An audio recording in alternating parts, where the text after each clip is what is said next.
โออิชิไอซ์เลมอนทีแมตสนุกหลุดกรอบความสดชื่นครับสวัสดีครับยินดีต้อนรับเข้าสู่รายการล้นฟีดครับผมฟีดวันนี้ที่เราจะมานั่งคุยกันฟีดช่วงนี้ที่จะเห็นเยอะๆมันจะมีแฮชแท็กอันหนึ่งที่ขึ้นมาเอาซาวอ่ะมาเล่นต่อมาเล่นซิงต่อ ลิปซิงลิปซิงชื่อแฮชแท็กว่าช่วยซัพพอร์ตผู้หญิงคนนี้หน่อยได้ไหมคะ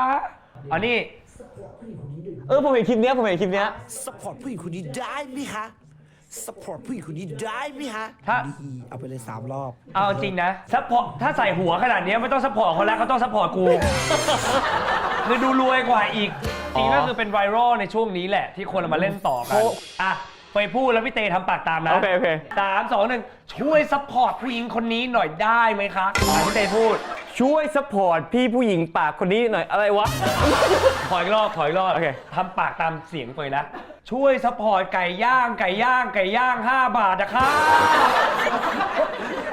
อีกอันนึงช่วงนี้จะเห็นคนลง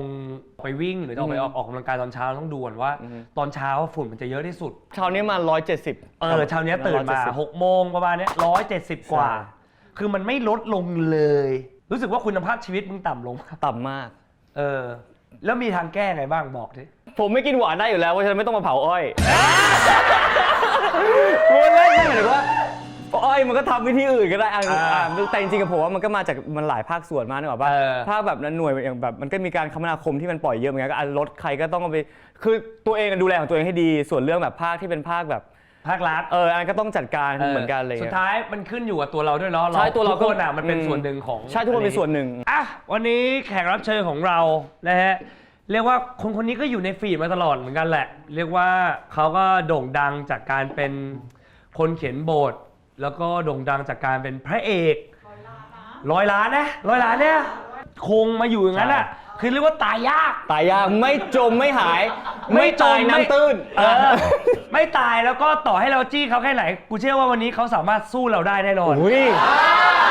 มาเลยดีกว่าครับเขาเป็นพระเอก100 ล้านครับขอเชิญต้อนรับพี่เต๋อฉันทวิทย์ครับสวัสดีครับเปิดตัวนานมากเกินนานมากโอ้โหตอนแรกอยากเล่านานกว่านี้แต่เห็นหน้าพี่เต๋อนั่งแบบคุณรู้ยังพระเอก100 ล้านเขาต้องมีความขี้บ่นออกมาใช่ไม่เขาต้องมีความเรื่องเยอะหน่อยใช่แล้วมันจะเชิญนั่งไหมเนี่ยนั่งก่อนครับเชิญยืนครับโอเควันนี้นั่งเหรอไม่เคยเอาจริงขอสารภาพเลยเมื่อกี้ที่แบบไม่อยากเล่นมากเพราะหน้าเขานั่งอย่างเงี้ยหน้าเขามีคำแบบออกมาเลยว่ากี่โมงเราเลยรู้สึกเราจะเล่าเลยคือพอเฟยถามเลยแบบเฮ้ยเราควรตัดจบดีกว่าเพราะเขาหน้าเดี๋ยวเขาเวียนทำไมไม่กล้าพูดต่อเฮ้ยไม่เป็นหน้าที่คุณใช้ไหมเวลาอยู่กองแล้วแบบไม่เรียกถ่ายทีคุณก็แบบเมื่อไหร่อะไรอย่างเงี้ยไม่เป็นผมก็ชิลผมหามุมผมทำนู่นทำนี่เอานู่นอันนั้นมันเล่นนั่งวางเอาอะไรทำเงี้ยผมทำอะไรเยอะจริงมันหน้าตาไม่เชื่อวะจริงไม่มีโมเมนต์แบบเป็นช่วงที่ดังมากๆ100 ล้านมีไหมมีช่วงแบบเลียงวูงเฮ้ยมีปะตอนแรกเลยนะมีเชื่อว่าทุกคนมีมันเหมือนชีวิตไม่มีเราก็ต้องมีทุกคนเคยเจอไหมมันต้องมีทุกคนต้องมีแว็บหนึ่งคือพอชีวิตเรามันเปลี่ยนแล้วแล้วมันจะรู้สึกแบบเวลาเดินก็รู้สึกมีคนมองเราอย่างเงี้ยมันเหมือนรู้สึกว่าเราชีวิตเปลี่ยนแต่ว่ามันเป็นแป๊บเดียวแล้วก็รู้สึกแบบเป็นแบบเดิมมันเหนื่อยได้ก็ชิวๆไปครับก่อนที่จะเข้าไปคุยกันรายการเราคอนเซปต์คือเราเป็นคนในฟีดใช่ป่ะแล้วก็ทีนี้เราจะเปิดฟีดกันแล้วก็อยากดูฟีดของพี่เต๋อด้วยว่าช่วงเนี้ยสนใจอะไรหรือว่าแบบ explore ของเรามีอะไรขอเปิดสักอันโอ้น่ากลัวเหมือนกันนะไม่แต่ขอเป็นฟีดใน IG ลับไม่มี IG ลับโอเคหลอกถาม IG เดียวอุ้ยโหน่ารักไม่อันเนี้ยที่มาที่ไปมันคือว่าน้องใหม่เนี่ยเขาซื้อมายังไม่ทันจะเริ่มเราไม่ต้องเริ่มรักเว้ยเลยแล้วเขาก็เอามาแปะให้บอกพี่มันน่ารักดีพอแปะเสร็จปุ๊บเขาแปะให้ปุ๊บเราก็รู้สึกว่าถ้าเราถอดออกมันก็เสียน้ำใจแต่จริงๆก็อยากถอดก็นึกภาพไปคุยงานประชุมในห้องประชุมวางปั้งเข้ามาโอ้โหมันดูเราเป็นครีเอทีฟไงเราสามารถมีมุมมองที่ชอบแบบนี้ได้โลกมันเปิดกว้างแล้วเหรอใช่น่ารักนะน่ารักเฮ้ยเดี๋ยวซื้อมาแปะให้ตัวได้เอามาได้ขอดูฟีดหน่อยเฮ้ยโหไม่เป็นบาสเกตบอลเล่นมีแต่บาสอ่ะส่วนใหญ่จะเป็นบาสมีมังงะด้วยครับ พี่เต๋ออ่านเรื่องอะไรบ้าง ดูการ์ตูน คืออะไรอ่ะ การ์ตูน การ์ตูนอะไรอย่างเงี้ย ดูบ้าง แต่ว่าถ้าการ์ตูนชอบการ์ตูนโบราณคือแสลมดัง อ๋อก็เกี่ยวกับบาสอยู่ดี อินบาส เป็นคนชอบบาส อิน มาก เรื่องบาสมาก อะไรประมาณนั้นส่วนใหญ่จะเป็นบาสเป็นหลัก เมื่อกี้พูดเรื่องบาส ครั อบ ยากรู้ เรื่อง บาสล่าสุดเห็นพี่ เพิ่งไปแข่งมาใช่ไหมครับ ใช่ ก็เป็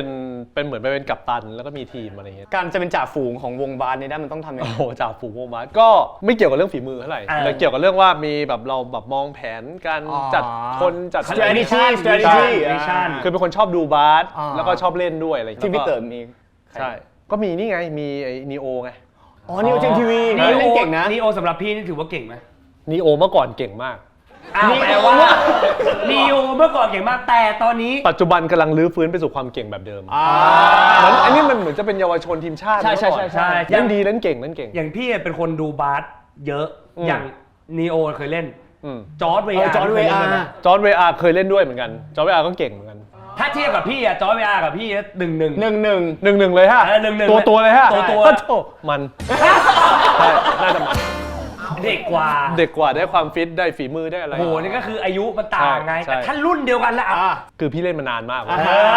ถ้ากลับไปสมัยวัยรุ่น เที เลย ย บ จริง เล ๆนะ ย ก็มันอีกกันเพราะว่ามันดูมีทรงจะดีกว่า แต่มันทรงได้นะจอร์ดอ่ะ ใช่ เพราะว่าจริงใจ จริงใจไม่ธรรมดามีนีโอมีจอร์ดแล้วสองคนมีฟุกวินมีไหม มีฟุกวินอยู่อีกทีมหนึงเหมือนกัน อ๋อ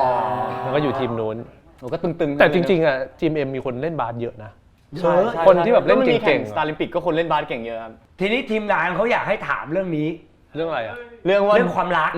อ๋อ พอเปิดมาเขาก็คลั่งเองเลยเขาโชว์ของโชว์ของหมายถึงว่าโชว์ของที่โชว์ มึงเทป2คุณเป็นอะไรเลยอะ โชว์ไอเทมที่ที่คุณใหม่ซื้อให้เลยแล้วก็เลยรู้สึกว่าดูคลั่งรัก ตอนนี้คบมากี่ปีแล้วครับ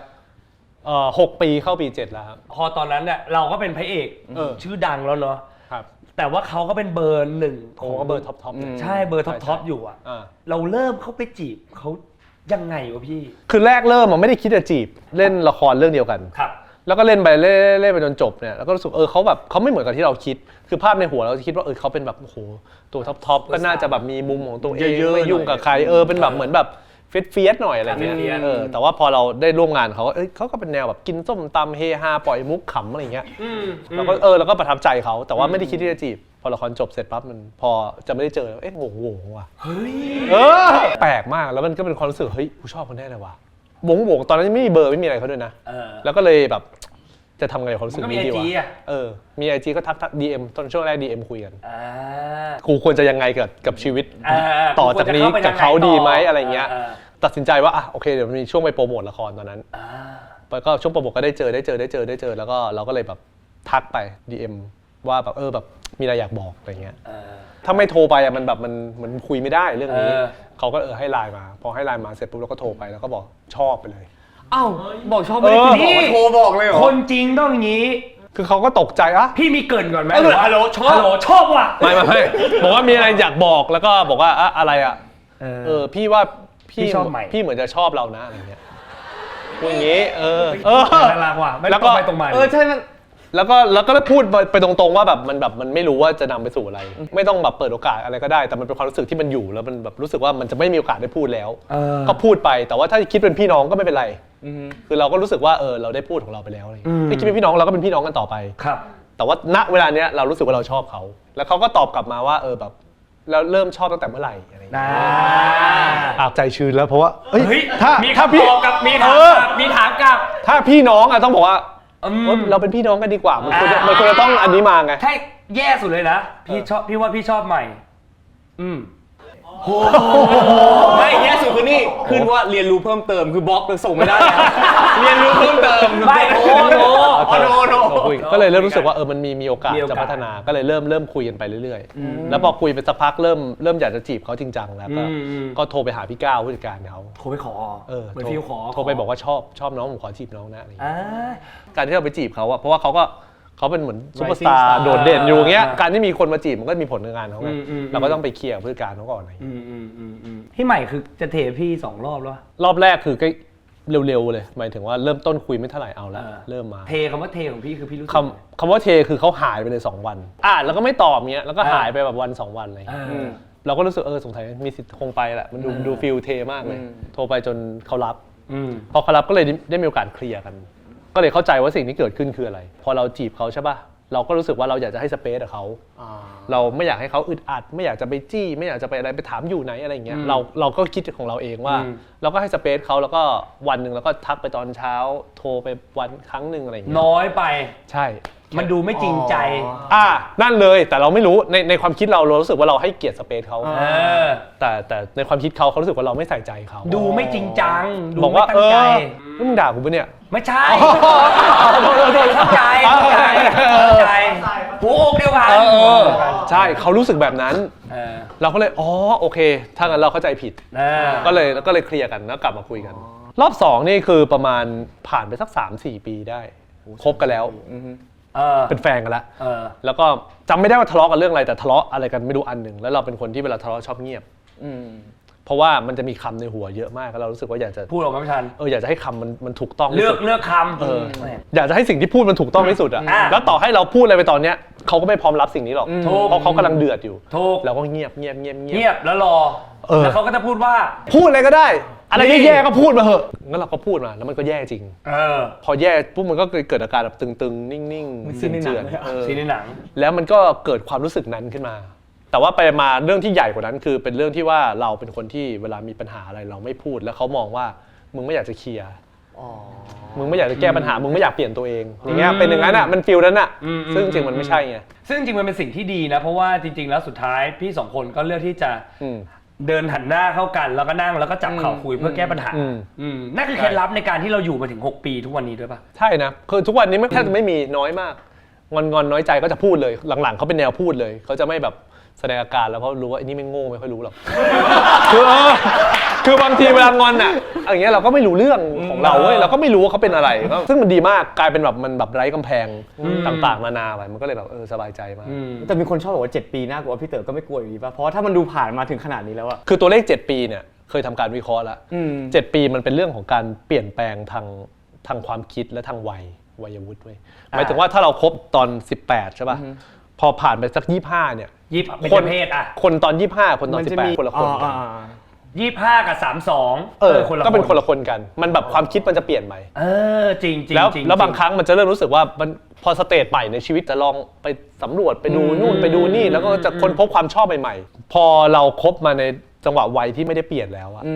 มันเลยแบบต่อให้7 ปี8 ปี9 ปีมันก็ยังเป็นคนเดิมแล้วไงคือชีวิตมันไม่ได้มีอะไรที่มันจะโลดโผนเปลี่ยนแปลงไปจากเดิมแล้วอะไรเงี้ยแต่สิ่งที่เปลี่ยนคือพี่หวานขึ้นเขาบอกพี่เพิ่งมาเป็น2 ปีหลังคือแปลว่า4 ปีแรกเนี่ยเงียบไม่หวานเลยประมาณสัก3โอ้โหถ้า2 ปีแรกนี่โอ้โหความหวานคือต่ำจัดเลยอะไม่ได้หวานจัดถูกป่ะไม่ค่อยหวานอเมริกาโน่เลยอะหวานชวนไปกินข้าวก็คือไปกินข้าวกันไหมแค่นี้เองก็ไปกินโอ้โหแทบไม่ได้มีแบบอะไรพิเศษจับมือไม่มีหรอไม่มีอะแรกๆก็น้อยด้วยโอ้โหแรกๆก็มีบ้างตามแต่แรกๆเราจะมีความรู้สึกว่าแบบเราเกรงใจป่ะมีความรู้สึกว่าเดินห้างจับมือเขาเดี๋ยวคนมองเขาโอเคป่ะวะเขาอยู่ในสเตจที่แบบเหมือนแบบอาจจะต้องการแบบสเปซไหมอะไรเงี้ยคิดเยอะแรกๆอ่ะแต่พอมันผ่านช่วงแบบ 3-4 ปีไปแล้วอ่ะครับโอ้โหมันหมับเลยมันสบายเลยหมับไปเลยไม่จับไม่ใช่หมายถึงว่าอยากจับไม่จับเลยใช่ไหมหมับเลยพูดเยอะๆไม่อยากพูดดีอยากจับก็จับเลยถูกไหมครับหมายว่าก็จับมือกันโดยไม่ต้องคิดเลยไม่ซึ่งเขาดูชอบเขาก็ชอบก็คือมันเป็นแบบเป็นสกินชิปกันทั้งคู่อ่ะหรือขึ้นมาในเลื่อนก็ต้องมายืนติดกันซ้อนกันอย่างเงี้ยให้แบบเอาตัวติดกันอย่างเงี้ยหลังเป็นอย่างเงี้ยไปไหนมาไหนด้วยกันตลอดป่ะพี่ช่วงเนี้ยตลอดโอ้โหตายแล้วแต่ไปไหนมาไหนด้วยกันตลอดปกติถ้าเนเจอร์ไลฟ์สไตล์คือไม่ได้ตรงขนาดนั้นถูกไหมครับไลฟ์สไตล์การชอบใช้ชีวิตไลฟ์สไตล์ตรงไหมตอนนี้ตรงแล้วตอนนี้ตรงมากแต่เริ่มจากไม่ตรงมาก่อนถูกป่ะก็เริ่มจากก็ใกล้เคียงแต่ไม่ได้มากแต่ตอนนี้แทบจะ 90% เลยโอ้โหใช่ตอนแรกที่มันต่างกันไลฟ์สไตล์ที่มันต่างกันคือมันต่างกันยังไงพี่เขาจะมีแบบเหมือนเขาจะชอบแบบเหมือนแบบไปเขาจะมีปาร์ตี้กับเพื่อนที่เป็นแบบเหมือนแบบ LGBT ของเขาซึ่งเราไม่ชอบซึ่งเราจะทำตัวไม่ถูกเอาอย่างนี้ดีกว่าคือถ้าเป็นอย่างผู้ชายนิเทศมันก็จะเป็นแบบเฮ้ยเมาเฮฮาเต้นอะไรอย่างเงี้ยแต่พอเป็นไวบ์นั้นอ่ะเราก็มัน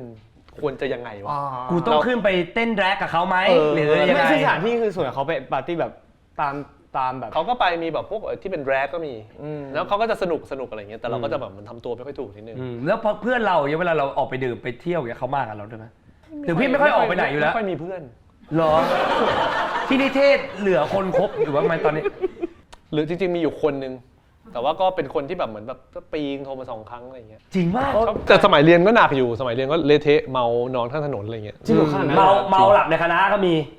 มี ใต้ถุนรอหลับในคณะมี เป็นแบบมีจริงๆมีเรียนตอนบ่ายด้วยแล้วกลางวันเดินไปตลาดสามย่านไปกินเหล้าแล้วก็เมาแล้วก็เดินกลับมาจะมาเรียนแล้วก็เรียนไม่ไหวแล้วก็หลับอยู่ใต้ถุนแล้วพอลืมตาขึ้นมาสิ่งที่เห็นคือมาดามมดนั่งขย่มกูอยู่จริงแล้วก็มีไอ้พวกเพื่อนกูยืนมองหัวเราะเชียร์กันอยู่ เล่น ขึ้นมานั่งทับแล้วก็เล่นให้เพื่อนโชว์คนอ่ะกูก็โอ้แล้วก็ไม่มีแรงต่อต้านก็ปล่อยทุกอย่างมันเกิดขึ้นไป คือรุ่นเดียวกันไหมครับ มาดามมดรุ่นน้อง2 ปี เออ มาดามมดขย่มกูคิดดูดิ ตำนานมาดามมดขย่มเต๋อ มาดามมดอ่ะ เฮ้ยผมจำได้แล้วพี่ใหม่เคยบอกเฟยตอนถ่ายละครด้วยกันว่า ช่วยพาพี่เต๋อออกไปข้างนอกหน่อย ไม่ค่อยไปไหนชีวิตก็จะมีแค่แบบเนี่ยอยู่คนเดียวอยู่กับน้องใหม่แล้วก็เล่นบาสวนๆอยู่แค่ แต่ นี้ เล่นบาสก็ต้องไปกับสังคมป่ะพี่ ใช่ หรือว่าเล่นบาสยังเล่นคนเดียวอีก ไม่ บ้าเหรอ ใช่เล่นบาส ไม่นึกว่า เล่นคนเดียวเหงาเกิน ซ้อมแมวไปซ้อม แต่ก็เล่น เล่นกับใครพี่ส่วนมากกระทิงปะ กระทิง มีกระทิงมีมีนหลุยด้วย พี่หลุ ด้วย เล่นบ่อยแค่ไหนพี่ปกติ อาทิตย์ละ5 วันใช่แล้วก็แต่ทุกวันนี้ไม่ได้เป็นอย่างนั้นแล้วเพราะว่ามีปัญหากับน้องใหม่นิดหน่อยพอเล่นอาทิตย์ละ5 วันมีปัญหาแล้วเริ่มมีไดอะล็อกประมาณว่าพี่ไม่ใช่นักบาสนะเริ่มมีอะไรพี่จะไปเล่นอะไรบ่อยขนาดนั้นอะไรอย่างนั้นตอนนั้นเราก็โอเคเหลืออาทิตย์ละ2 วัน เราเป็นคนยอมป่ะส่วนมาก ยอม ไม่สู้สักนิดเลยแบบก็ชอบไงยังไม่มีแบบมีบ้างไหมครับ มันเป็นสงครามที่ต่อให้เราชนะสุดท้ายเราก็แพ้อยู่ดี แล้ แล้วสิ่งที่ตลกมากคือวันนั้นน่ะเพิ่งแบบมีงอนกันเรื่องบาสนี่แหละกับน้องใหม่กำลังคุยกำลังเคลียร์กันอยู่เลยนะไอ้กระทิงโทรเข้ามาเรารู้เลยมันจะโทรมาชวนเล่นวันนั้นนะแล้วเราก็แบบเราก็ไม่อยากจะรับไงแล้วมันก็ดังโทรแบบโทรอยู่นั่นน่ะโทรอยู่นั่นแล้วก็รับหน่อยแล้วกันปึ๊บยังไงอาจารย์เล่นไหมวันนี้จริงแม่หลอกเล่นหนังมากกว่าซีนในหนังสุดๆเลยยังไงจ้าหนูเล่นไหม แล้วบอกเฮ้ยทิ้งวันนี้เดี๋ยวไม่ได้ไปเล่นว่ะงานเข้าเหรอ ไม่สนเราเลยมันดูแบบมันดูเราเห็นภาพเด็กในจอมันดูหนังได้ไอ้ทีมันเป็นเด็กซื่อเอ้างานเข้าเหรออาจารย์แล้วก็วางไปแต่ว่าจริงๆก็รู้สึกว่า5 วันเยอะไปจริงๆพอมาย้อนคิดกลับไปนะที่เริ่มแบบกระทบกระเทือนอ่ะเช่นเวลาไปทำงานใช่ป่ะสมมติว่าวันนี้นัดเราไปเล่นบาส2 ทุ่มแล้วรายการเลิก6 โมงแล้วก็ปุ๊บวันนี้สงสัยจะเลทนะอาจจะเป็น 19:30กูหงุดหงิดไม่ได้พี่กูหงุดหงิดในใจเว้ยแต่ไม่ได้พูดออกมานะในความเป็นจริงคือเฮ้ยเราควรจะโฟกัสงานนี้ให้มันดีเปล่าวะใช่ป่ะเพราะสุดท้ายบาสมันได้แค่ความสนุกไงแต่ว่างานมันคือสิ่งที่แบบเหมือนแบบเราทำเป็นหน้าที่เราไงก็เลยรู้สึกว่ามันเริ่มจะเยอะไปแล้วแต่ว่าถ้าเราปล่อยให้มันรู้ไว้เพราะให้งานวันนี้ให้งานก็ให้งานไปเต็มที่มันก็จะดีกว่าก็จะสบายใจกว่า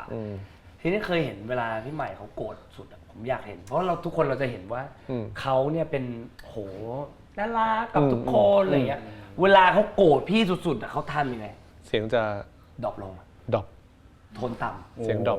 คือให้ลองจินตนาการว่าแบบเหมือนแบบที่ห้องอ่ะน้ำแข็งขึ้นเนี่ยปับทั้งห้องอ่ะเป็นสายน้ำแข็งไม่ใช่สายแบบไม่ใช่สายไฟคือพอเราเดินเข้าไปห้องปุ๊บเรารู้แล้วมีอะไรผิดปกติแล้วมันจะรับรู้เลยตั้งแต่เข้าไปในห้องเลยเขาก็จะแล้วสักพักเขาก็จะเริ่มต้นประโยคพูดแบบเหมือนพี่ว่าอะไรเงี้ยไอ้สิ่งนี้มันใช่ไหมหรือว่าเป็นคำถามหรือว่าอะไรประมาณนั้นใช่มันก็จะเริ่มรู้แล้วมันมีฮาคิเลยอ่ะมีคำแบบสรรพนามที่เรียกกันส่วนตัวป่ะปกติมันก็จะเป็นลุงลิงตอนลุงลิงคือเป็นอะไรลิงเหรอครับกูเป็นลุงสิมึงใจเขาเป็นลุงเหรอน้องใหม่คือเป็นลุงเหรอโอ้ยเต้มันเผื่อมันมีพีกๆไงนี่ก็บอกน้องใหม่เป็นลุงเลยนะเว้ยแบบหวานปะละมึงอะไรเขาเป็นลิงแล้วทำไมเขาเป็นลิงอ่ะเขาโซน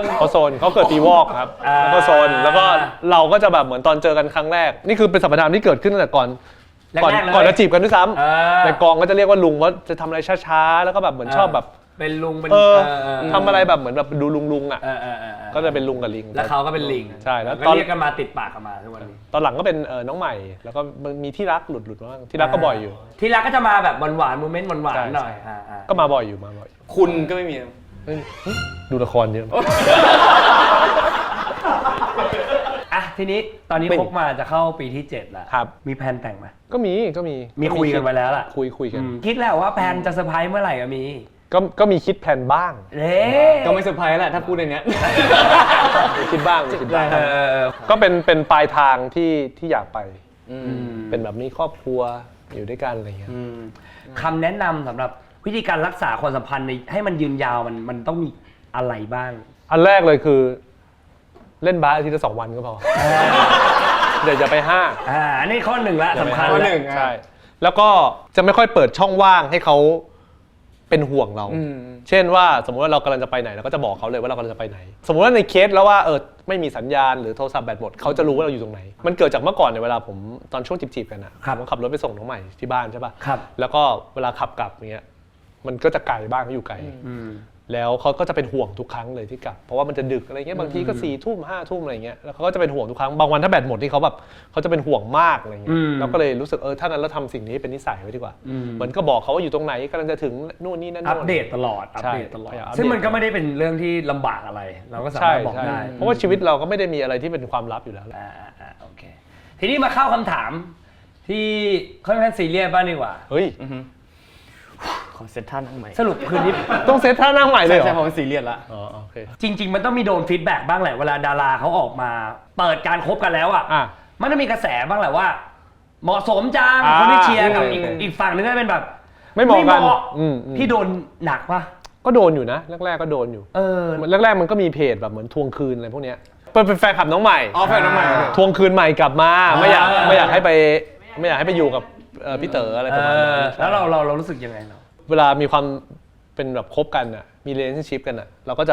ะคิดแค่2 คนไงหมายถึงว่าอะไรที่เรามีความสุขเขามีความสุขก็พอแล้วอะไรอย่างเงี้ยซึ่งไม่ได้มาสนใจดราม่าหรือว่าใช่ก็มันก็จะมีบางอย่างเราก็มองเป็นเรื่องสนุกได้แต่ว่ามันก็จะมีบางอันที่มันก็ไม่ไหวใช่ไหมรู้สึกบางอันมันแรงบางอันแรงพี่ใหม่กับพี่เต๋อมีวิธีรับมืออะไรเงี้ยแนวทางเดียวกันปะเวลาเจออะไรเงี้ยแบบเหมือนพี่เต๋อน่าจะชิลกว่าปะจริงๆพี่เป็นคนค่อนข้างชิลกับอะไรแบบกับฟีดแบ็กแบบแรงๆค่อนข้างจะชิลกว่าเป็นคนช่างมันได้ง่ายใช่แต่เขาจะเป็นคนอิโมชันอลมากใช่แต่เขาดูทรงอิโมชันอลอย่างตอนที่ไปเล่นตุ้มนั่นน่ะเขาก็รับทุกอย่างเข้าไปหมดเลยนะเขาก็แบบน้อยๆไปพักใหญ่เลยแล้วพี่เต๋อสัมผัสได้เลยใช่ไหมเขามันโอ้โหหนักเลยเราก็ต้องค่อยๆตะล่อมออกไปพาไปทำกิจกรรมเฮฮาอะไรค่อยๆแต่ทุกวันนี้โอเคละใช่ทีนี้พี่เป็นคนรับมือกับความดราม่าได้ค่อนข้างเยอะอย่างล่าสุดเรารู้สึกยังไงกับการที่แค่จะออกมาปกป้องแฟนกูเฉยๆกูก็โดนดราม่าค่อนข้างชิลเหมือนกันเราในฐานะแฟนอ่ะยิ่งจำเป็นจะต้องปกป้องคนของเราเลยหมายถึงว่า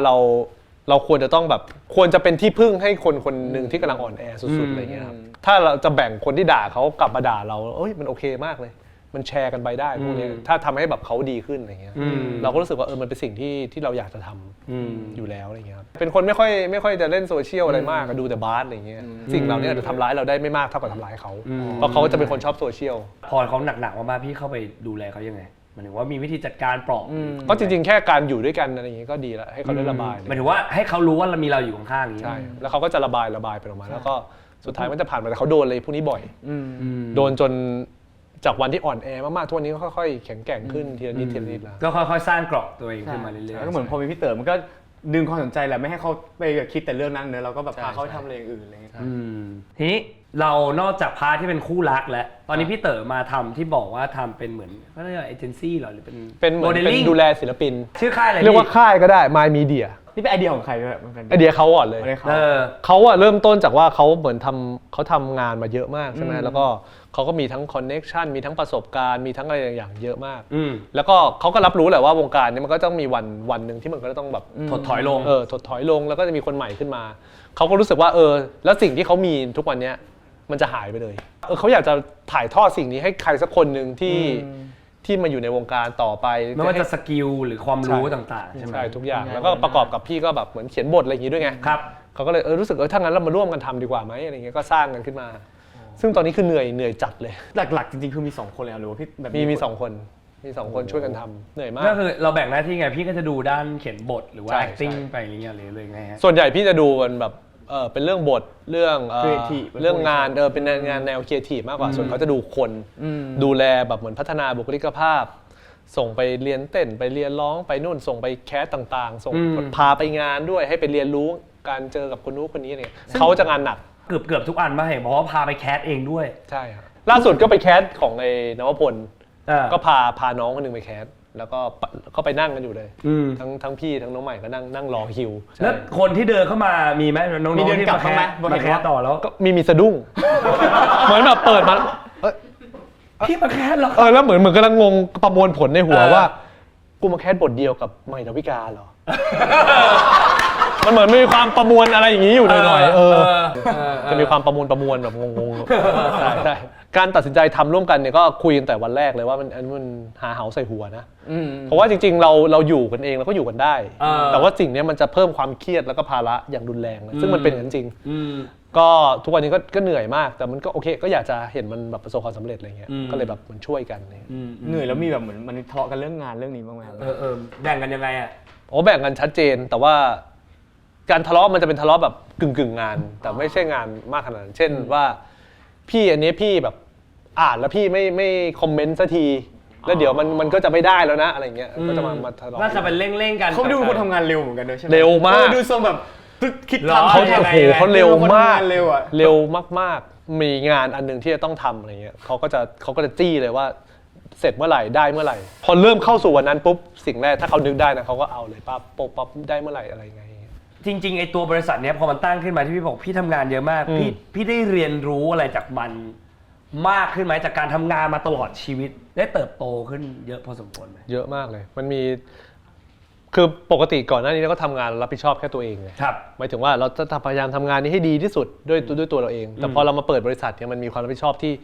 ที่มากไปกว่าตัวเราแล้วเราก็ได้ค้นพบว่าจริงๆแล้วคนทุกคนมันไม่เหมือนกันบางทีเราคาดหวังให้คนนี้ไปเป็นแบบนั้นแต่ตัวตนเขาก็ไม่ได้เป็นอย่างนั้นเขาก็มีเส้นทางจริงๆเขามีเส้นทางของเขาอยู่แล้วเราแค่หน้าที่เราคือเราต้องซัพพอร์ตให้เขาไปใน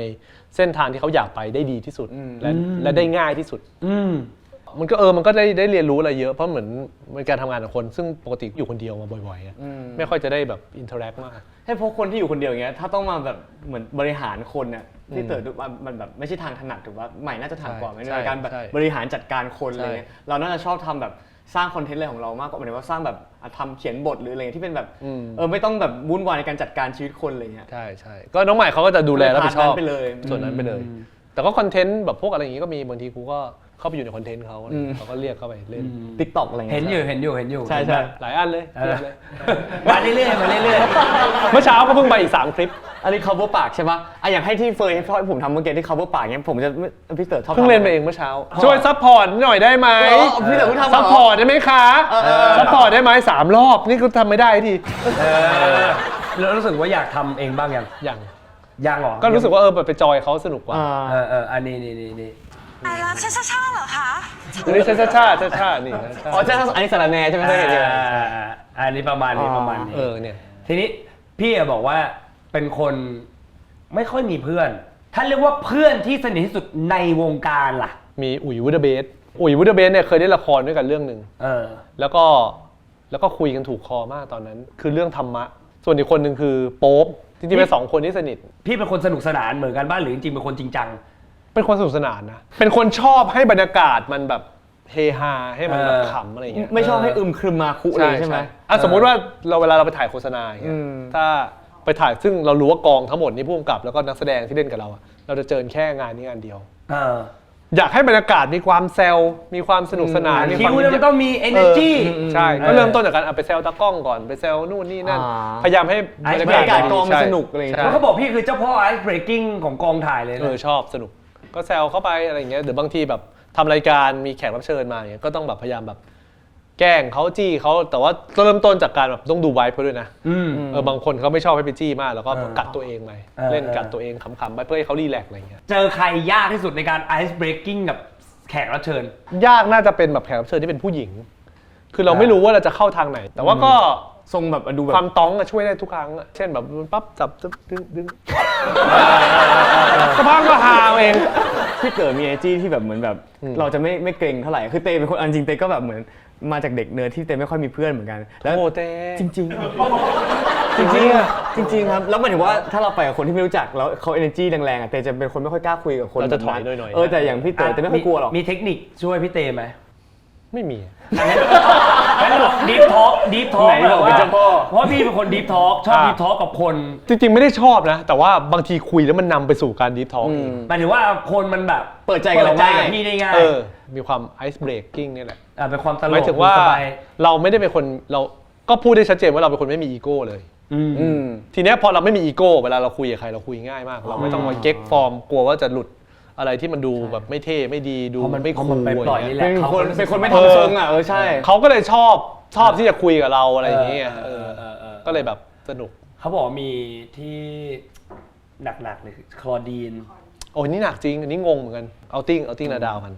แล้วก็ไปกันเฮฮา กินดื่มนั่งคุย ใช่เราก็เมาปุ๊บเราก็เดินไปจะไปดูแบบทะเลตอนกลางคืนอะไรเงี้ยก็เดินไปนั่งเสร็จปั๊บก็มันเห็นมีคนนั่งอยู่คนหนึ่งก็ไปดูคอดินตอนนั้น16เองซึ่งพี่ก็30แล้วตอนนั้นนะพี่ก่อนก็ก็เดินไปนั่งคอดินมันทำอะไรคอดินคอดินมานั่งดูทะเลก็ดูไปแล้วก็จำไม่ได้เพราะเราเมาฮะแล้วก็จำไม่ได้แต่เราคุยกันจนพระอาทิตย์ขึ้นเลยแล้วพอมาจำได้อีกทีหนึ่งคือเรานั่งร้องไห้อยู่เว้ยเรานะกูนั่งร้องไห้น้ำตาไหลเลยแล้วคอดินปอบกูอยู่แล้วกูว่าแต่ว่าเรื่องสตอรี่ที่ฟังเป็นเรื่องของคอดีน ไม่รู้ว่าคุยเรื่องอะไรกัน จำไม่ได้ ว่าคุยอะไรจำได้แค่ว่าเมาเดินไปนั่งดูทะเล พี่ แล้วคอดีนอยู่ตรง คอ นั้น ดีนว่าเราคุยเรื่องอะไร ถามแต่คอดีนก็ไม่ได้บอกอะไรคอดีนน่ารักมากคือคอดีนแบบเหมือนแบบเรื่องนี้เขาไม่เล่าให้ใครฟังด้วยนะคือเขาไม่รู้ว่ากูจะรีแอคยังไงกับสิ่งนี้ไงพี่เขาจะอายพวกมันร้องไห้อะไรเงี้ยแต่จริงๆกูไม่อายแต่ว่าเขาก็ ดิฟทอล์กไปเรื่อยจนเข้าเรื่องตัวเอง ใช่แล้วเราก็ร้องไห้แล้วคอดิน16เด็ก16มานั่งปอบกูคิดดูดิแล้วกู30แล้วอย่างเงี้ย เขินปะ แปลกเหมือนกันมันรู้สึกแปลกจนเช้าเลยนะพระอาทิตย์ขึ้นเช้าแล้วไปกินเบรกฟาสต์กันป่ะอย่างเงี้ยกูก็ลุก น่ารัก แล้วกูว่าไปอะไรวะ มีใครที่ดิฟทอล์กหนักๆอีกปะ ดีฟ ที่ ท็อปหนัก ยอมเปิดใจคุย เรารู้สึกว่าไม่น่าเชื่อว่าคนนี้จะกล้าดีทอล์กกับเรา แต่ดีฟท็อปก็จำไม่ได้อะมีเคสทีเจ ทีเจอยู่บนทีเจอ่ะ ใช่ตอนนั้นไปบ้านโอ๊ตปราโมชกันคือเมาอีกเหมือนกัน เมาอยู่เต็มบ้านเลยนะไอ้ทีเจแม่งนั่งอยู่ตรงโซฟาคนเดียวเราก็เดินไปนั่งกับทีเจแล้วก็คุยเริ่มต้นจากคุยเรื่องหนังเรื่องเพลง เฮ้ยเจ๊ชอบอะไร ชอบอะไรรู้ตัวอีกทีคือ3 ชั่วโมงนั่งคุยอยู่กันนะนานมากจนทุกคนเดินเข้ามาแซวเฮ้ยมึงคุยกันนานมากเฮ้ยไม่ได้มา2 คนเราก็นั่งคุยกันเลยนะคุยกันตื่นเช้ามาจำไม่ได้คุยอะไรอ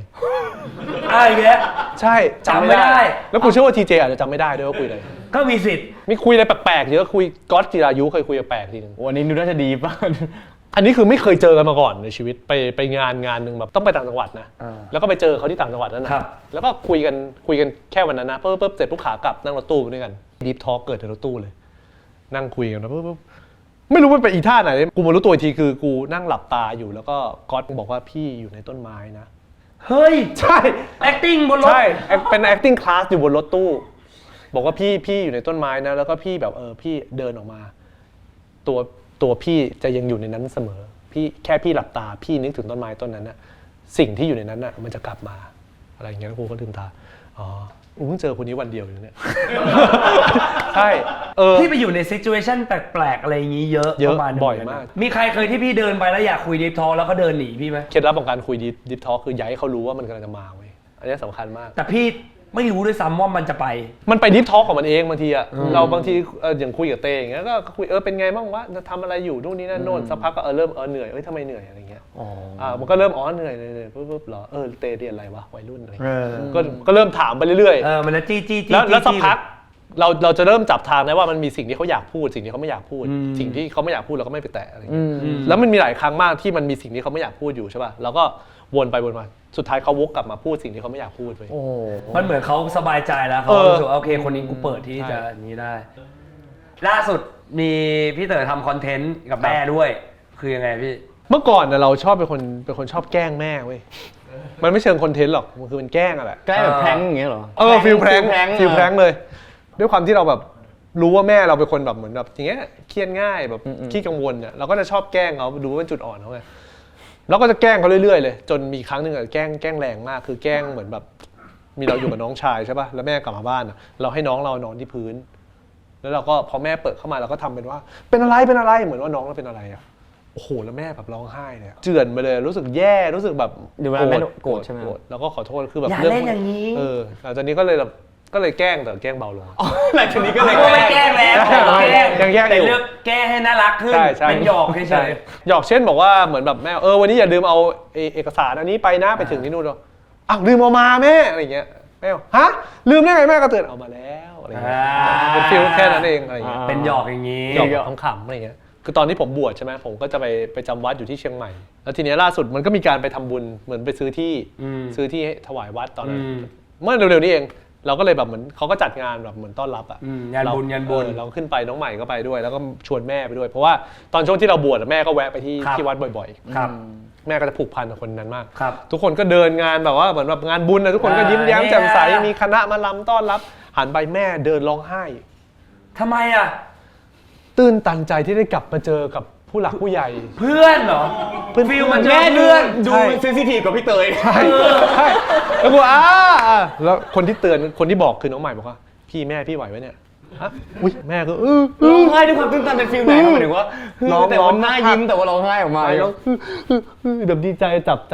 ญาติจับเพื่อนๆอย่างเงี้ย น่ารักอ่ะ ใช่ น่ารัก เขาเป็นอย่างนี้เขาแบบเขาน่ารักมากแม่พี่ ดีครับอ่ะทีนี้เรามาคุยเรื่องงานบ้างเคยเห็นพี่มาก่อนตามแบบ ไม่รู้ว่าโฆษณาหรืออะไรก็แล้วแต่ โฆษณามี MV มีอะไรอย่างเงี้ยคือแต่ก่อนหน้านั้นก็เป็นแบบเป็นเอ็กซ์ตร้าเป็นตัวประกอบเป็น ในหนังดังๆก็คืออยู่ใน ใช่ เพราะตอนแรกถ้าพูดถึงงานแสดงอ่ะพี่เต๋อจะบอกว่าเล่นเรื่องแรก ปิดเทอมใหญ่ ใช่ ที่รับบท กับเอาอีก กับ ใช่ ซอมบี้โซดาดังมาก อ่ะ ใช่ คือไปดูเพราะเขาเลยอ่ะ ๆเพราะเขา เพราะเขา การที่เขามาเล่นเรื่องนี้เป็นแบบเป็นเรื่องมหัศจรรย์มากนะคือในเบื้องหลังเนี่ยพี่ยงเนี่ยเขาก็วางแคสมาใช่ไหมแล้วก็เขาบอกว่าตัวละครตัวเนี้ยมันต้องเป็นแบบเหมือนญี่ปุ่นที่ดูเป็นเหมือนแบบ AV เป็นเหมือนนักแสดง AV และเขาก็วางแคสไทป์แคสอ่ะเป็นโซล่าเอาอีกเป็นไทป์แคสเนี่ยได้ประมาณอย่างเงี้ยแล้วในกองเนี่ยจะมีล่ามญี่ปุ่นคนที่พูดไทยได้ชื่อมีวะแล้วมีวะก็บอกว่าทำไมไม่เอาเขาเลยล่ะแล้วพี่ยงบอกบ้าเอาเขาได้เหรอเขาค่อนข้างดังมากแล้วก็มีวะบอกต้องลองดูก่อนพูดอย่างนี้แล้วมีวะก็คือบินไปญี่ปุ่นเว้ยแล้วมันมีงานแบบเหมือนงานแจกลายเซ็นของโซล่าอีกมีวะก็ไปต่อคิวพอไปถึงก็ยื่นให้เขาเซ็นแล้วก็บอกเขาว่ามีหนังไทยที่บทดีมากๆอยากให้โซล่าเล่นมากๆให้ติดต่อมานะแล้วก็ให้นำบัตรไปเฮ้ยวิธีการติดต่อโอสกูมากไม่ใช่โทรหาผู้จัดการอะไรอย่างเงี้ยแต่เป็นการแบบ เข้าไปเลยสิ่งที่มหัศจรรย์คือบังเอิญอ่ะเขาดันอยู่ในสเตจของชีวิตที่อยากจะไปทำงานแสดงแบบอื่น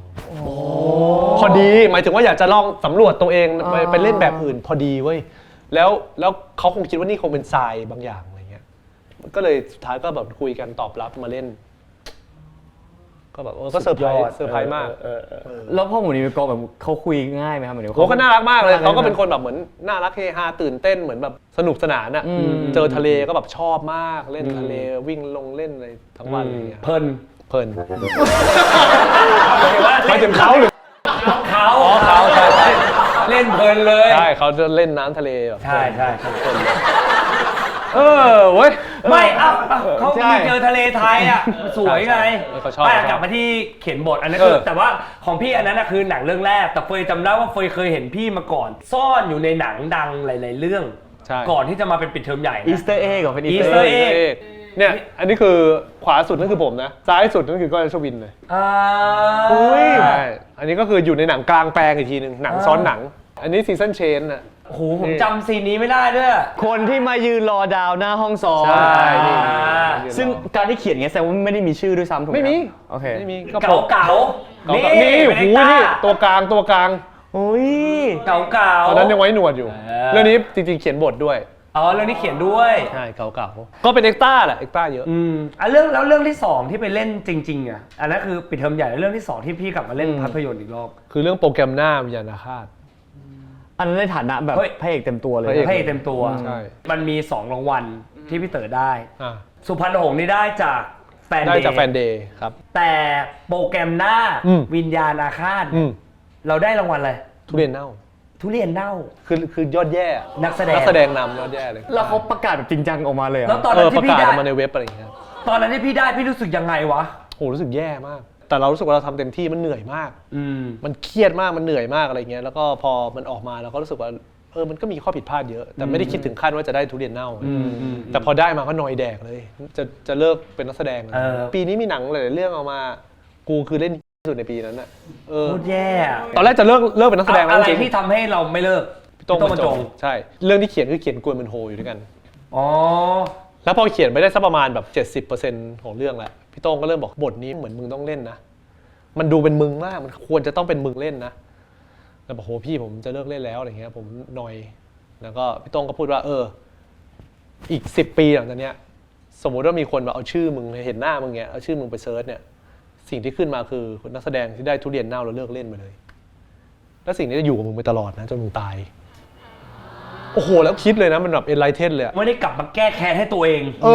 มันเหมือนเราแบบเราได้ทุเรียนเน่าเรายอมแพ้แล้วก็โหหายไปเลยว่างานเรื่องล่าสุดเรื่องอะไรได้ทุเรียนเน่าแล้วเลิกไปเลยหายโอ้ยมันจุดพลิกผันเหมือนกันก็เลยกลายเป็นว่าไม่ได้แล้วว่าก็เริ่มลงเรียนการแสดงเริ่มแบบไปหาครูเงาะไปเทคคอร์สไปอะไรเริ่มจริงจังอ่ะเริ่มเอาบทมาอ่านเริ่มอะไรก็คือ GDS เนี่ยจะดีอย่างหนึ่งคือว่าทุกเรื่องที่เราเล่นน่ะต่อให้เราเป็นนักแสดงดังในระดับไหนต้องลงเทปทุกครั้งเพราะฉะนั้นเนี่ยกวนเป็นโฮนี่ต่อให้เขียนบทมาพี่โต้งเคาะว่าต้องเป็นกูก็ต้องลงเทปให้เขาเห็นว่ากูเล่นได้ถ้าเล่นไม่ได้ก็เปลี่ยนใช่ถ้าเล่นไม่ได้ก็ต้องเปลี่ยนก็เลยโอเคทำไม่ได้อะไรอย่างเงี้ยเพราะฉะนั้นก็จะมานั่งคอรหาไม่ได้ว่ากูเขียนบทแล้วให้ตัวเองเล่นใช่แต่จริงๆก็มีที่เขียนให้ตัวเองเล่นแต่ตัวเองก็ไม่ได้เล่นใช่กูไปตายตอนลงเทปเหมือนกันซึ่งก็คือพี่มากพระโขนงใช่บทที่ฟอยเล่นอ่ะมันเริ่มมาจาก4แพร่งก่อนคือไอ้แก๊งเนี้ยมันมาจาก4แพร่งแก๊งเพื่อนพี่มากคนกองคนกลางแล้วมันมีตัวละครหนึ่งในนั้นที่โอ้โหเอาแล้วหมายมั่นปั้นมือว่าต้องเป็นกูใส่ความเป็นตัวเองแบบ 100% เลยว่าถ้าเป็นกูจะเล่นแบบนี้ใส่มุกใส่อะไรเข้าไปแล้วก็ถึงขนาดตั้งชื่อมันว่าเต๋อด้วยในเรื่องไปแคสไอ้ฟอยเล่นดีกว่าความกรี๊ดเขาอะเนาะโอ้ใช่คดีพลิกมันมีไม้ตายเยอะไงมันมีลูกกรี๊ดมีลูกอะไรเยอะที่เราทำไม่ได้อะใช่ไอพี่ฟอยนี่เป็นหนึ่งเดียวนะมันลูกเล่นอะไรเขาเยอะไปหมดเลยใช่มันโอ้โหแล้วมันพอมันได้พวกความใจร้ายก็คือมันยังคงชื่อเต๋ออยู่ด้วยไม่เปลี่ยนในเรื่องใช่ให้รู้เลยไม่เปลี่ยนเป็นฟอยให้กูหน่อยเลยใช่ในเรื่องมันก็ชื่อเต๋อเล่นเป็นคนชื่อเต๋อตอนนั้นก็เป๋ไปพักหนึ่งเพราะว่าพอเราเขียนบทเป็นตัวเองแล้วก็พอเราไปแคสเป็นตัวเองแล้วมีคนที่เป็นตัวเราได้ดีกว่าตัวเราเองเนี่ยตัวตนกูอยู่ตรงไหนวะเท่าที่ผ่านมาทั้งหมดหัวมึนโฮแฟนเดย์หรืออะไรก็แล้วแต่บทที่เล่นมาทั้งหมดชอบบทไหนมากที่สุดน่าจะชอบแฟนเดย์มั้งมันชาเลนจ์ตัวเองไปอีกสเต็ปหนึ่งเพราะว่าก่อนหน้านี้บทที่เราเล่นมันก็จะมีความแบบมีใส่ความเป็นตัวเองเข้าไปค่อนข้างเยอะมีความคอมเมดี้มีความอะไรอย่างเงี้ยแต่ว่าบทนี้มันจะซีเรียสแล้วมันก็จะเป็นคนอีกแบบหนึ่งที่ไม่ใช่ตัวเราเท่าไหร่อะไรเงี้ยก็ต้องดึงอะไรออกมาแล้วมันก็แล้วมันสนุกที่ได้เล่นด้วยกระบวนการเขียนของบท GDS มันนานป่ะพี่เวลาทำนานก็แล้วแต่เรื่องครับถ้าเรื่องไหนยากๆก็จะโหเป็นปีก็มีเป็นปีอย่างเก่าๆที่เขียนนะตอนแรก2 ปีนะแต่พอหลังๆทุกวันนี้ก็เริ่มมีประสบการณ์เยอะแล้วก็ทำงานกับพี่โต้งก็ชัดเจนว่าแบบอยากได้อะไรเงี้ยมันก็จะเหลือประมาณ 3-4 เดือนทุกวันนี้ยังเขียนอยู่ทุกวันนี้ยังเขียนกับพี่โต้งอยู่หลายเรื่องอยู่ครับหลังๆเนี่ยเขากระแสหนังไทยมันค่อนข้างมาเนาะแต่ว่ามันก็จะมียุคหนังไทยตกต่ำมียุคขึ้นมียุคลงมียุคขึ้นแล้วคนไทยเนี่ยเขาก็ชอบพูดว่าที่กูไม่ดูหนังไทยอ่ะก็เพราะบทไม่ดีเพราะบทมันห่วยพี่ว่าบทหนังไทยเรามันห่วยจริงไหมหรือว่าจริงๆแล้วมันเปรียบเทียบกันที่อะไรที่เขาเป็นเปรียบเทียบกับหนังเมืองนอกถ้าเขาดูหนังเมืองนอกจริงอ่ะถ้าเขาดูทุกเรื่องจริงอ่ะหนังเมืองนอกบทห่วยก็เยอะนะหมายถึงว่าคือจริงคือว่าคำว่าบทห่วยของเขาอ่ะเราต้องคิดก่อนว่าบทห่วยมันคืออะไรบางครั้งมันแค่ไม่ตรงกับรสนิยมเราก็ไปบอกว่าบทห่วยมันไม่ได้นึกออกป่ะเหมือนหนังบางเรื่องมันเป็นหนังที่ตั้งใจทำมาเพื่อกลุ่มเป้าหมายแบบนึงแต่เราไม่ใช่ทาร์เก็ตเขาเราไปดูเราไปบอกเขาว่าห่วยไม่ได้จริงๆมันแค่ไม่ตรงกับรสนิยมเราแต่ถ้าในแง่ว่าบทมันแบบอันนี้แม่งไม่ make sense ไม่มีเหตุผลแบบมันโอ้โหมันเละเทะอะไรเนี่ยก็ยอมรับว่าเป็นบทมันไม่ complete มันไม่ดีพออย่างนี้อันนี้ก็เป็นไปได้ครับแต่ว่าบทห่วยเนี่ยหลายครั้งมากเลยที่บทมันไม่ได้ห่วยขนาดนั้นแต่ว่ามันก็แค่เป็นอคติของเราที่ไปมองว่าบทห่วยอะไรอย่างนี้คืออย่างบางเรื่องก็ไปอยู่เมืองนอกก็ดังก็มีหนังไทยอ่ะมันมีแค่คำว่าชอบกับไม่ชอบมันไม่ได้ว่าโอ้ห่วยว่ะเทสคนเราใช่คือบางครั้งเราพยายามหาเหตุผลว่าทำไมถึงไม่ชอบแต่ว่าการประยัดคำว่าบทห่วยเข้าไปในสิ่งนั้นอ่ะมันไม่ถูกพี่มีพ่วงกับในดวงใจไหมโอ้ถ้าเทศก็โนแลนนะก็ยังเป็นคริสโตเฟอร์โนแลนโอ้โหคนนี้สุดจริงเป็นแบบ เขาเป็นอัจฉริยะ เป็นอาจารย์พ่อในยุคนี้ ใช่ อยากรู้สุดท้ายว่าช่วงเนี้ย อืม พี่มีอะไรที่โปรเจกต์อะไรที่ทำเมื่อกี้รู้ว่ามีเขียนบทของพี่โต้งกับพี่โต้งมีหนังอะไรที่เราจะได้ดูพี่เต๋อกลับมาเล่น มีกำลังจะเรื่องนี้ก็เปลี่ยนเยอะเหมือนกันเปลี่ยนตัวเองไปเยอะเรื่องฮาราบารา โปรโมท ฮา ยั ราง ไง บารา หรือถ่ายอยู่ กำลังจะเริ่มแล้ว โปรโมทหน่อยฮาราบาลาเกี่ยวกับอะไรยังไง ก็ฮาราบาราเนี่ยมันจะเป็นเรื่องของผมเล่นกับนิชา นิชาโตโน่ นิชาใช่นิชาโต โอ โน่ เค เป็นตำรวจคนหนึ่งที่เข้าไปตามจับคนร้ายในป่า อืม แล้วก็ได้เจออะไรหลาย ๆ อย่างในป่านั้น ซึ่งไม่แน่ใจว่าเป็นเรื่องจริงหรือไม่จริงอะไรเงี้ยเหนื่อยมากเรื่องนี้น่าจะเป็นเรื่องที่เหนื่อยที่สุดในชีวิตการแสดง เฮ้ย จริงๆ ขนาดนั้นเลยเหร จริ อง เพราะอะไรมันเหนื่อยที่ตัวบท สถานที่ หรือมันเหนื่อยที่สภาพจิตใจ โอ้โหทุกอย่าง มันประกอบกันหมดเลยใช่ป่ะครับ ใช่ ทุกอย่างมันหนัก คือ ไปหมด มันทั้งแบบภูมิประเทศที่มันเป็นป่าเป็นถ้ำเป็นอะไรที่เราจะต้องเข้าไปถ่ายนั้นก็ยากแล้วก็การต่อสู้การยิงการอะไรที่จะมีความแบบวิ่งหนีแอคชั่นต่างก็ยากแล้วก็ในแง่คาแรคเตอร์ก็ยากเหมือนกันเป็นตำรวจเคร่งเครียดโอ้โหเยอะหนักอะ หนักเลย หลายอันซึ่งถ้าไปถามนิชาก็ต้องบอกว่าเป็นหนังที่หนักที่สุดของเขาเหมือนกัน น่าดู อยากดูเพราะว่าไม่ได้ดูพี่เต๋อเล่นมานานพอสมควรแล้ว นาน น่าจะ30 กว่าปีแล้ว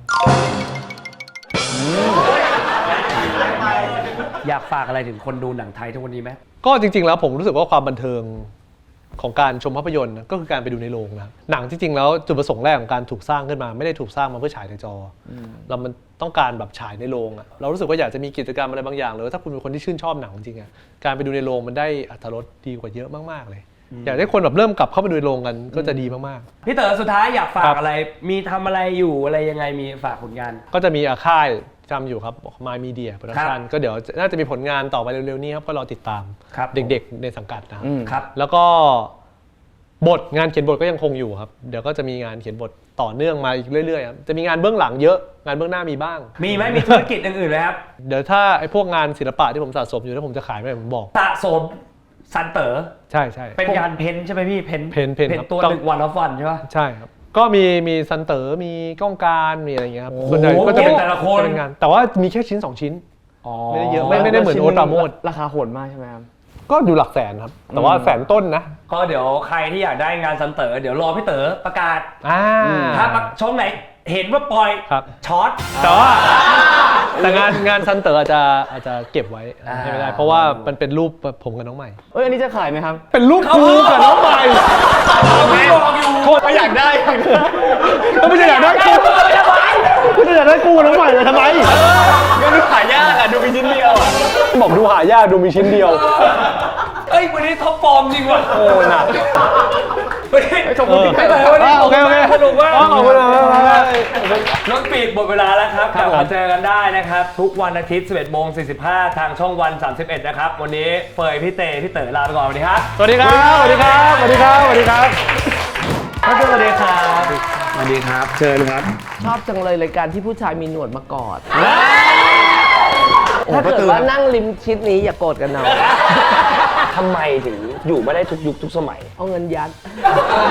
เงินสามีคือผลประโยชน์ เขาก็ให้หนูใช้เดือนละ8 ล้านอ่ะ ฮะ เขาอายุ 20 อ่ะ ฟิลคุณหญิงกิรติเลยเนาะ คงไม่ตายคาเตียงอ่ะพี่ ถ้าจะให้หนูตายคาเตียง หนูต้องบอกผู้ชายว่าตายคาตือค่ะ